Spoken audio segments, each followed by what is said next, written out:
All right, welcome into a special edition of the Daily Puck Drop. It's not live today. We are going old school, like it's an actual podcast here today. I am on a remote location. Parts to be determined later, to be known at a different time. Coming up today on the Daily Puck Drop, which, of course, not actually inside the Limbach Lumber Studios, but the Limbach Lumber Studios always travels to different parts. Coming up on the show today, we'll talk to John Canzano. We'll get the very latest on the Pac-12. Chip Kelly. We're going to talk about the Luka trade. We're also going to talk about media rights and expansion, UNLV and Memphis, and also later on the Daily Punch Drop, we're going to talk to the new coordinators at Washington State. On offense, Danny Freund, which is going to be a big difference of how this offense is going to look. And then also coming up later, you're going to hear from the new defensive coordinator, Jesse Bobbitt. But first off, right out of the gate, here on the not live Daily Puck Drop is our good friend John Canzano, who joins us every single week. Brought to you by Zeke's Pizza, homegrown in the Northwest. Follow him on Twitter at John Canzano BFT. Bald-faced truth in Portland, Oregon, 7:50 the game. I saw you rated on that Barrett Sports Media. Huh? Look at you. Number 17 in midday shows. Should be higher. Here's the catch. I'm an afternoon drive show. Yeah. But they got me in the middays. Number 17 in the country, though, you take it. I'm not a playoff team. I'm not a playoff team, but Hey, who do you have a problem with on the committee? Yeah, yeah. You know what? Our strength of schedule matters. Yeah, it was strength. We play all in our league. All right, that's what I'm going. I'm going right to strength of schedule. Yeah, you should be up there. You got to be much higher. I was looking at all the pictures, and thankfully you were different than most of them. But everyone else has got the same look: the station, polo, and arms crossed. Yeah, is that the look of sports radio, people? Yeah. It shouldn't be. But you know what I have found? I don't know if you found this in radio that a lot of people who come up in radio come up seeing and hearing what they think it's supposed to sound like. And so they all, like when I go city to city around the country, it all sounds the same. Yeah. It's the same guy and it's the same station and the same colors. They're using the same consultants. So the fact that I think that I'm non-traditional probably helps me a little bit that way. It makes me a little different. I'm not doing a polo shirt. I'm not folding my arms. You're not. Just doing the show. Hey, you know what? I was thinking about it this week because I know you've probably spent many, many times doing it. Do you find yourself missing not being on Radio Row at the Super Bowl? I find it to be the single worst experience professionally I've ever gone through. It is such a it's a potluck. It's a potpourri of all the B-list Tony, that guy from the Gazelle. It's Wade Boggs. It's some porn stars walking through. It's the scene is just it's some of the worst corners of our society all put in one room. It's just they're all hawking the same thing, and you do the same BS every time, and you're trying to just do something so you can get to the to the sponsor or whatever they're promoting there at the very end, and then they're off with their handle and their handlers giving you the wrap up sign, and you mentioned this earlier, but every one of these hosts, they all look the same. They all sound the same. Everyone is trying to be the loudest in the room to get the most attention. Oh my God. It's a day of human waste. I could not stand it. Could not stand it. I don't miss it. And I only did it a couple times, but that's enough for me. Yeah, it was the worst. I think all the other stuff that went along with the Super Bowl, I liked. I liked the media night and all the little parties, but the Radio Row, a lot of buildup. And then, you ever notice this? Like, okay, so I covered 9 of them, but I only did a couple on Radio Row. But there's like a real pace to the week where like Tuesday's this crazy media day, obviously, and then like about Thursday or Friday, it kind of clears out. Like everybody goes home. Right. Like the people who were there for the circus of the week go home, and then suddenly it's about the corporate sponsorship parties and the game. Right. And you sort of like the halls that were packed on Tuesday and Wednesday, suddenly on Friday, Saturday, everybody's kind of leaving with a suitcase. It's just weird. Yeah, it's very odd. I might get you a little prediction there at the end. Eagles and Chiefs coming up. Hey, let's jump right into NFL though. Our friend Chip Kelly, he's back. He's back in the league. We talked a lot about Chip Kelly, perhaps with Seattle. I guess we're kind of a year late because he does get hired there in Vegas under Pete Carroll. How'd that all come together? Well, look, he was signaling this in so many ways, right? A year ago, he was interviewing for these jobs. He didn't get it. He goes to Ohio State. They win a national championship. I saw him like as the game's ending, he's coming out of the coaching box. He was in a great mood. And I'm kicking myself for not realizing in that moment that there was nothing left for him to do at Ohio State. They won a national championship. He was the coordinator. He got Ryan Day his title. And then there was, for Chip Kelly, he's like one of these guys, Shark needs to keep swimming. He needs a new goal. He needs a new target. He's not a guy who's going to sit in one place forever and just strum the guitar. And so it makes sense that he's looking for a new challenge, and certainly makes sense that he's not ready to be a head coach again yet. Now, I could see him doing it. If Pete Carroll and he have success in Vegas and Pete ages out, Chip becomes the heir apparent. But I think this is going to be really interesting. And another thing I thought about, Puck, is 2009. It was Chip's first year at Oregon as the head coach. It was Carroll's last year at USC. Oregon put 47 points on USC. It was the most points that Oregon had scored against USC in 54 meetings. Like, they'd never scored that many points. Pete Carroll leaves for the NFL the next year. Something tells me he didn't forget that Chip put 47 on him. Chip put 62 on whoever came next, like 2 years later. And so it was, Pete Carroll maybe recognizing, like, in that moment in 2009, like, hey, this guy can actually call plays. This guy's a pretty good play caller.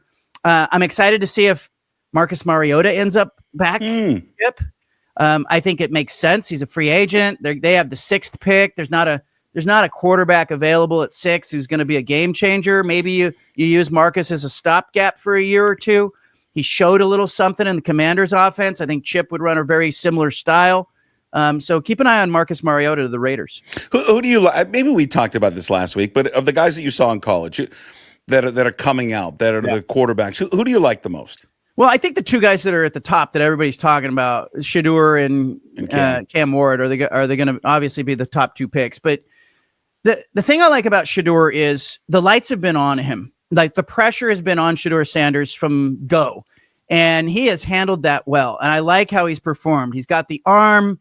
He's got a little bit of the attitude, and I don't think the stage is going to be too big for Shedeur. And so I feel good about him high in that draft, and I think he might be the better player. Cam Ward, to me, underwhelming at Washington State, did great things at Miami, and I felt like, gosh, what changed? The uniform? And suddenly the guy, is that much better? But I do think you can look at quarterbacks in the draft, and Justin Herbert is one of these guys who played for multiple coaches, multiple systems, and sort of withstood that. There is some value to that in the NFL because the game is moving so fast. The coordinators are coming and going. The week to week, the game plan changes. So Cam Ward did show me something going from Incarnate Word to Washington State to Miami, showed me that he can adapt. He's an adaptable guy. So I'm not worried about really either one of them. I don't think that either one of them is Jaden Daniels. But, as we have found, it's situational, and you get the right coach, the right offense, the right player. I feel better about Shedeur. I would take him in front of Cam Ward, and I wouldn't hesitate. Yeah, Cam's going to be interesting. I think that you have to remember with Cam, I mean, it's how many, what is he, 23, 22 maybe? So he's 5 years removed from playing in a wing tee. I mean, that's what he was. He was a wing tee quarterback in high school, goes Incarnate Word, finally gets to throw a little bit, then all the numbers in the world, Wazoo in Miami. And he would be best served. They probably all are best served to sit a year. Yeah. And and then to, then take over. I don't know if you can afford that anymore in the NFL, right? When you take guys so high, because they got to play right away. But it'll be interesting to see how he does because, does he want to still try to get away? He likes to make throws where he thinks his arm talent is superior, and he'll make. And he doesn't have that. Shedeur has a better arm. Shedeur's taller. I've stood with both those guys. It's not comparable. I mean, Shedeur is just taller. I think he's a better athlete. Yeah. I think he's got a better arm, and I think he's dealt with the spotlight. And so I would take Shedeur. And I if I were picking second or third in this draft, I'd be looking to move back and get assets. I'm not sold that Travis Hunter in the NFL is going to be what Travis Hunter was in college. And I think Cam Ward is a little bit of a risk. It's too big of a risk for me. And before I came to the Northwest, I was covering the NFL, and I was around the Niners a lot, and Bill Walsh was there as a consultant. I got a chance to sit with Walsh one year in the lead up to the draft, and we were talking about quarterbacks, and he echoed what you said, that ideally, look, you need to, even if it's not a full year of sitting, if a guy can sit for a couple of months, 8 games, watch it be done. Justin Herbert, I think, sat for 6 games. I think it's a real service to the QBs. But the problem is these coaches and these GMs are so desperate that they're drafting a QB to try to save themselves. Right. And so it's not a good situation. But I'd be looking to move back if I were at 2 and 3 and 4 and let somebody come up and take the risk and give me more assets. All right, where are we at? UNLV Memphis. Of course, last time we talked, there's just a lot of buzz and what the future is of expansion in the Pac-12. I think last week when we talked, you told us that, hey, we're expecting maybe that first weekend of the NCAA tournament. There could be something on an announcement with expansion media rights. If it comes down to UNLV Memphis, both, one of them, what do you think? Well, I think ideally you'd want 9 football schools, right, for a scheduling purpose, because it saves you having to go out and buy that extra game. You have to buy 4 non-conference games, and there's that's a $500,000 to $750,000 per school. So ideally you get 9. Nobody's saying that publicly. They're all sort of focused on getting that 8th school and who's it going to be. But as I talked to some of the ADs in the conference, that they want 10 from a basketball standpoint, ideally. Perfect world, they want 9 in football. So ideally, Puck, you take them both. You take Memphis, you take UNLV, you get both of them. You now have clearly the best G5 conference, if you're non-Power 4 conference in America. And so you now are clearly positioned to have your conference champion play in the playoff. And so I think that's really appealing to the Pac-12. Now, can you get both? Does it make sense from a geography standpoint? I reported over the weekend that, the media feedback that the ADs got last week, the Pac-12 ADs had a 2-day meeting. The feedback they got from their media partners is that the 8th school is interchangeable. There's no one school that adds value above and beyond anybody else. So this isn't a no-brainer. You have to have UNLV. It's not a no-brainer. You have to have Memphis or Tulane or, anybody else. You just need another body. Yeah, you just need. And so that kind of points me in the direction of believing, Puck, that they're going to get a media deal with the media partner going, it doesn't matter. Fill out the 8th or 9th school. We'll write it into the contract. We can move forward. They're interchangeable. So I kind of think we're going to see the media piece come first. And I previously thought that we would see the expansion piece come first, but I've shifted my thinking. And, I had an executive in the Pac-12 reach out to me after I wrote that and said, you're not wrong. Like, you're not off base there, that, the media companies can move forward now. They're comfortable saying, hey, this is the value that we would bid. And it doesn't matter who the 8th or the 9th school is, you pick it more or less. So that's an interesting position that the Pac-12's in. So now you have to figure, if all things are interchangeable, they're interchangeable from a media value, but they're not interchangeable for your brand, your investment in football and men's basketball. They're not interchangeable as it pertains to geography and travel expenses.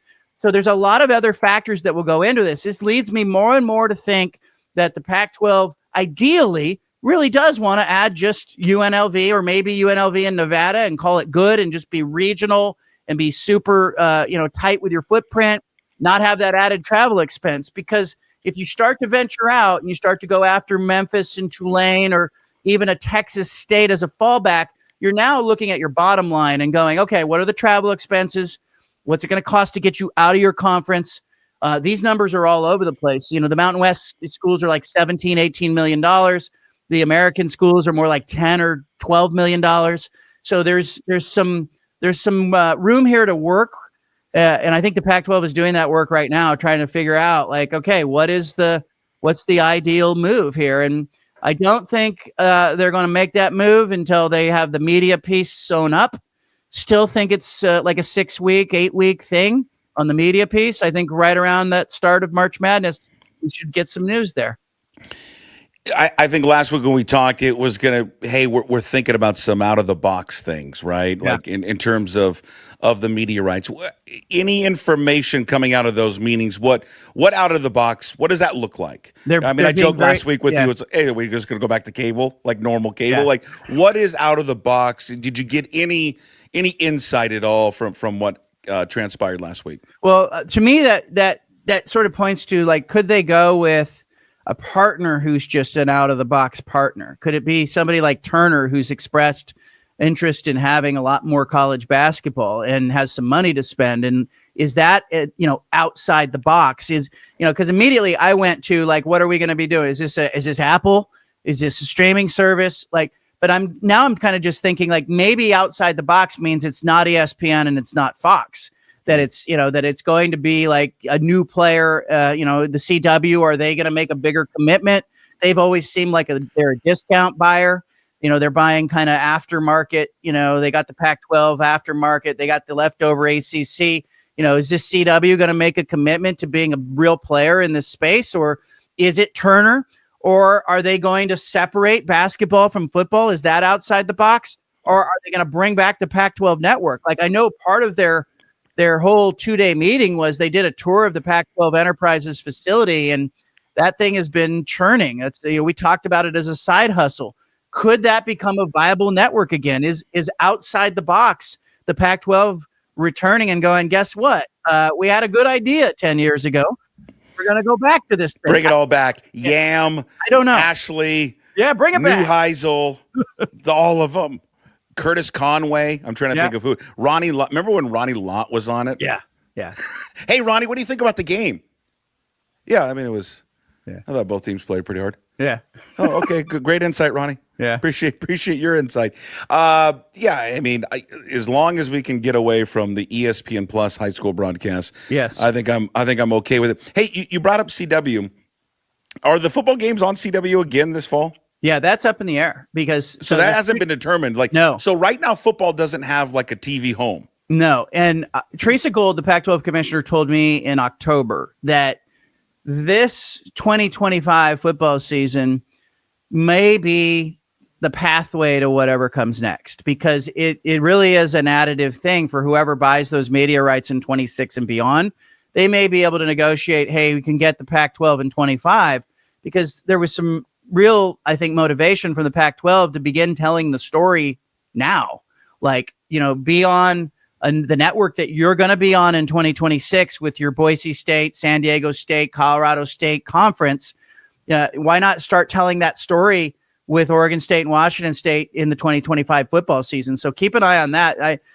Not necessarily like it doesn't have to be the same partner, but it makes sense if it's the same partner. And if I'm buying the rights in 2026, I certainly think I'd be interested in 2025 in saying, let's start this early. So when we hit the ground in 26, we've got a lot of momentum. Can I ask you a stupid question? Because and most of my questions are dumb. Is there a chance like there's a game or two that's not on TV? I don't think so. Okay.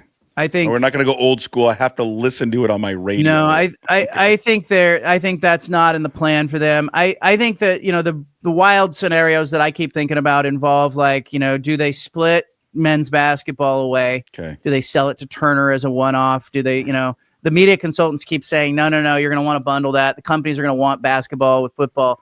But, I look at Fox and ESPN, they didn't have a lot of time slots available, right? So they're not in the market to buy this whole thing, because I don't think they can put the inventory anywhere. They can't take it all. Even, ESPN was, letting those ACC games go to the CW. So I think they're going to maybe have a new player. I think that they're going to try to do some innovative things with Pac-12 Enterprises. But I'm excited to see who they add. And, I feel like we've been talking about Pac-12 media rights for like 5 years, man. It's just like, let's go. Let's do this. It's the gift that keeps on giving, John. What about does the whatever the future of TV for the conference, what impact did the ACC ESPN extension have? I think it settled things down. And, I think the Pac-12 still was rubbernecking a little bit watching that ACC lawsuit situation. And, Scott Barnes, the AD at Oregon State, said he was rooting for chaos, right? He said that months and months ago. Chaos is their friend. if there was an implosion and ESPN said we're not re-upping, the Pac-12 was going to be well positioned to say, hey, Cal, do you want to come home? Hey, could we create a Pac-12 East? They would have been in, I think, a decent position to try to grab some stray schools. Like they weren't going to get Miami, they weren't going to get Florida State, but they could have grabbed, they could have said to Cal, you have nowhere else to go. Like, hey, we've got a seat warm for you. So I think it closes the loop on that. I think the Pac-12 was kind of side-eyeing it, waiting to see what was going to happen. Was there a chance that they would have an ability to kind of swoop in and maybe grab a school or two? Did that solve a problem? It certainly would have helped from the standpoint of the Pac-12 wanting to be viewed as a Power 5, because right now you've got Oregon State, Washington State, 2 Power 5 members traditionally in your conference. And yeah, if you could pick up an ACC school or 2 or 3, suddenly you can sell the CFP people on, hey, we're the majority of our schools are former Power 5 schools. Like, why are we not a Power 4, Power 5? So, but I think that window closes now till 2036. I think it'll get quiet on that front, but it gives the Pac-12 clarity now. Hey, there's some closure there. We should stop holding our breath and waiting. Speaking of the ACC, was it last week you were able to catch up with Kyle Smith, the new basketball coach at Stanford, which is odd to say is in the ACC. Yeah, weird. Of course, it is just so weird. And the funny thing is, I was thinking a lot about Kyle Smith yesterday for some reason, and I'll share it with you after we play this clip. You had him on talking about his time in Pullman, and I think any Washington State alum would be interested and intrigued about what he said about his time in Pullman. I love Palo Alto, don't get me wrong, but I love that place. And if the powers that be didn't screw up college athletics in the sense that, like, let football do their own thing, well, I would never left. In the Pac-12, because the expectations are right, there. And I think I really value what that place about. It's unique community, and I embrace it wherever. And it goes back to where, I've coached at all kinds of different places, but even when I went to Columbia, I was struggling on the transition. And I just said, you got to grow where you're planted. God put you here for a reason. Let's make the most of it. And it kind of got my attitude right. And somehow I was in Pullman, I think it was sincere. I think my wife's from up there. We really love the community, still have good friends. And, no one believes me when I say that. When I come down, what'd you think of, glad to get out of Pullman. I said, nah, we love Pullman. I said, might retire there. Yep. I said, can afford it. And so I think there's, and my wife, she's pretty well known in the community too. I think our family, but I think just the way we embraced it, and literally, like I said, we didn't know if we'd have a league when I left. Yeah. We didn't know what and honestly, I think with that ruling, the ruling had been made, and they, and Teresa, she wasn't even, didn't have commissioner, didn't have anything, but I think they've kind of close to getting it right. Yeah. I wish they would have, off the record, I don't know, we should have picked up Vegas. And I think they would have been locked up, they're in good shape, but whatever. But it's like, it turned out to be awesome basketball league. And the football, it's like, whatever. So that happened. But and I've always, I sound crazy but Stanford has always been it's 101 to me too. So one thing we know, no one can predict what's next a little bit. That's pretty clear. Yeah. So that's a little bit, and I was looking for, I just think Stanford's going to be around forever, whether it's athletics or there's no real rules and, no one knew what to do and direct us. And I just figured Stanford has at least the financial infrastructure to see something through. And I do think it's starting to come together a little bit that way. So, but I'm with you though, if it would make sense, but we'll settle. And I can't, so I know the presidents have to explain to me why the football had to drag everyone with them. I didn't get that. Money. Money is always the reason that made for all these changes. I love the guy. I miss him as a coach. I like David Riley, but Kyle Smith. I think Cougar fans, I think basketball fans need to realize what a special coach this guy was. And the reason I was thinking about him the other day, I was watching SportsCenter and it flashed up, Jalen Wells. Jalen Wells is going to win Rookie of the Year. Okay, he got Jalen Wells to go there. Then I'm watching a basketball game the other day, and it's Florida against, I don't know who they playing, Auburn or Tennessee. And what is Florida? Top 5 team in the country, top 10, I think. Ruben Chinyelu is one of their contributing members on their team. And I forgot that Ruben Chinyelu had transferred to Florida. I look at him, he looks completely different. That's a Kyle Smith recruit. Muhammad Gay made his debut, I think, a week ago in the NBA, or at least had his best game in the NBA, like 18 points, 10 rebounds. That's another Kyle Smith guy. Miles Rice playing at Indiana.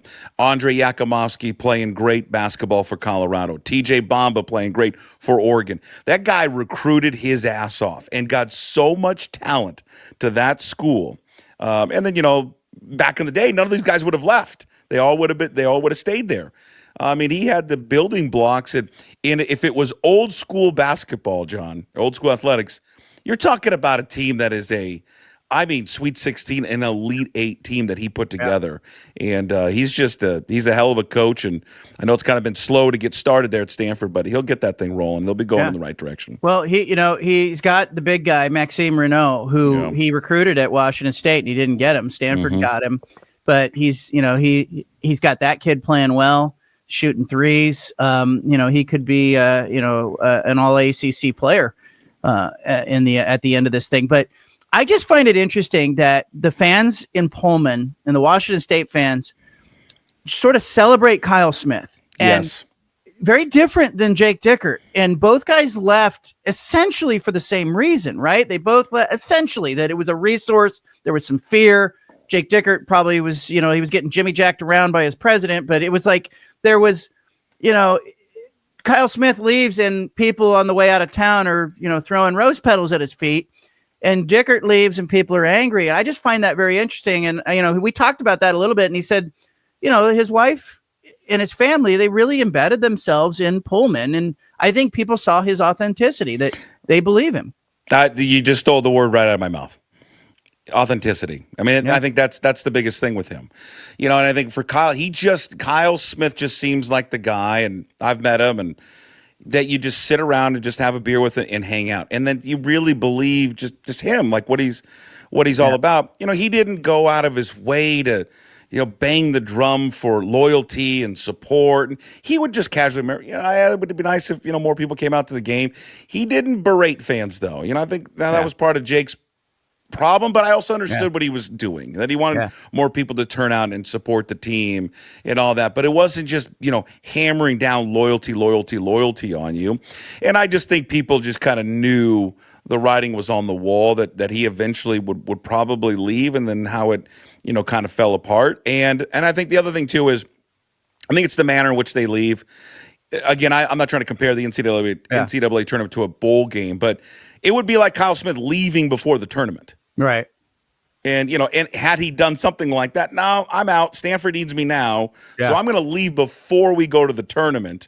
Then it would have been different. But the fact that he waited into the season, they wrap up, and then he went. I just think people, they had a family, there was a family decision in it with his son. So, I get it. And the other thing is, he's so authentic that in talking there, and you hear it in that clip, he says, hey, and off the record, they should have taken Vegas. We're not off the record. This was a live interview on radio. But I find that so charming that he's basically saying, hey, don't get mad at me for this, but I think they should have taken Vegas.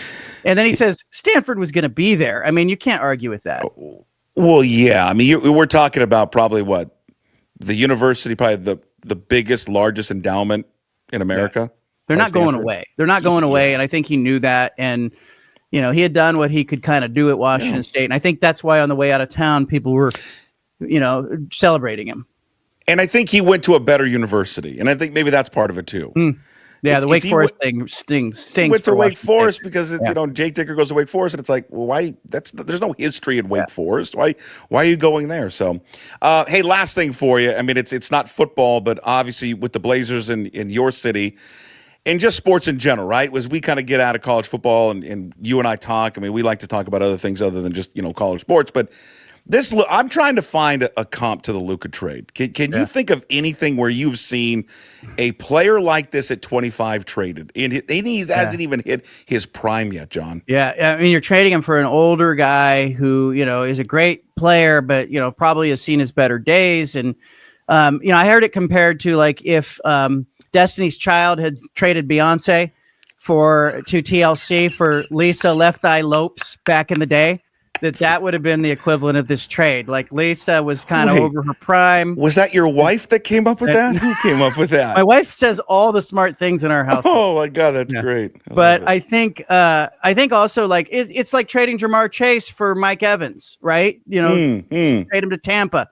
You know, you're getting a guy who has done it at the highest level, but Jamar's got so much more runway in front of him. And so I think Luka does as well. For the Lakers, the thing that surprises me is the Lakers, you know, seemingly did this without really consulting with LeBron. This is the first time I've seen them do something like that. And then it paves the way after him.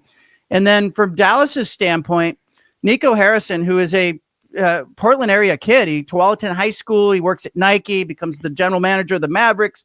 Nico, made this deal, and it feels like he was trying to be a good guy, like to the Lakers. He didn't shop around. He didn't take maximum value. He seemingly traded Luka to a destination that would not make Luka upset. This wasn't like sending Damian Lillard to Milwaukee. Luka got the destination that's going to work for him. And so it is a very player-friendly, agent-friendly move by the Mavericks GM. Yeah, you know, it led to some conspiracy theories that because of lagging ratings, that this was orchestrated by the league. Did the league want him out of Dallas and get him to the Lakers? I mean, just think about the Lakers and all these big trades that they've had, superstars. There's been no other franchise that has been able to land Kareem Abdul-Jabbar, championship, 2 MVPs. What else? They get Kobe Bryant. They get Shaquille. They got AD and LeBron. I mean, AD. Remember that day, you know? Yeah. So, I don't get Dallas. I don't get it. I mean, I think it's a fireable offense. The fact that you don't shop him around. Well, Mark Cuban didn't seem happy with this either. And he made that comment, if it were between my wife and trading Luka, I would be calling a divorce attorney, right? So now Mark Cuban, he's not the majority owner of the Mavericks. Right. This happens not on his watch. But the Adelson family, who is the majority owner, they've been trying to get a casino built around the Dallas Mavericks arena. They want to make it a hotel, casino, resort, NBA arena. And they have Las Vegas roots. And so immediately my mind went to, are they trying to tank here, to try to get out of market number 4 and get to Vegas? Like, do they want to move this franchise to Vegas? Or is it just the kind of move where they went, maybe the coaching staff, maybe Jason Kidd just said, I can't, I'm frustrated with the injuries that this guy's had. You saw the beer. They took the beer out of Luka's hand after the celebration. Are they concerned about him being 270 pounds and going, we don't want to give him a supermax deal? But any team in the league would have extended Luka and been happy to do it. He needs to get on that Peloton, John. That's right. Get it out of the living room. Get on that Peloton. Jump on it. All right, you're the best. John Canzano, brought to you by Zeke's Pizza, Zeke'sPizza.com, homegrown in the Northwest. Go read all of John's work up at johncanzano.com. Listen to the top 20 midday market radio show, even though he's not in middays. He's an afternoon drive. So thus, since he's in afternoon drive, it's number one. Number one Thanks, in buddy. America, according to pucksports.com. Thanks, John. We'll talk to you next week. Thanks. All right, there he is, John Canzano from johncanzano.com, a part of our daily Puck Drop recorded show that we're doing today. We appreciate everyone listening and following along. Coming up a little bit, you're going to hear, coming up next, you're going to hear from the Wazoo coordinators, Danny Freund, offensive coordinator, and Jesse Bobbitt, defensive coordinator for Washington State. And again, John Canzano, that episode up on YouTube. You're probably watching it right now. So subscribe. If you're not a subscriber, please subscribe today. Also on all your podcast platforms, Apple, Spotify, wherever you find your podcast. And of course, always up at pucksports.com.